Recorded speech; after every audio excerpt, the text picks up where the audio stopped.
Children of the Corn is a weird story.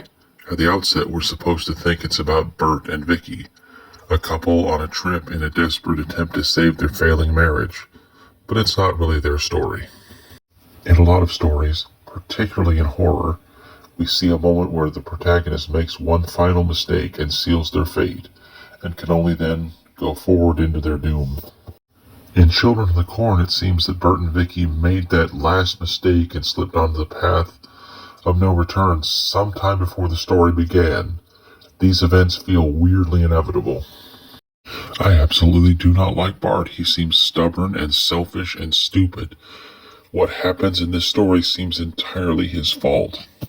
There are, even in a story of this minuscule length, several moments where it seems like if Bert had just listened to his wife and her growing awareness of something very wrong in this small town, they could have both escaped.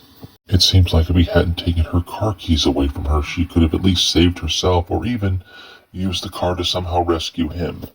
Bert seems at times like a dim-witted bully who doomed them both. It is important to remember that this story is not about Bert and Vicky. This tale is not about their trip or its conclusion.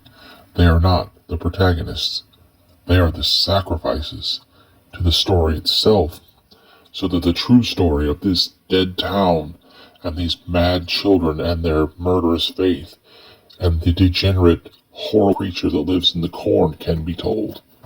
And in the end, these children are not a cult, but rather they are the inhabitants of a dark and bloody New Eden, built from the ruins of a society that has yet to die, where the harvest is not corn, it is human blood and lives and souls. And I think back to the moment near the very beginning of the story where Bert felt like he was being watched, and if that was he who walks behind the rose, I don't think they could have ever escaped. Sometimes you're doomed before you even know it.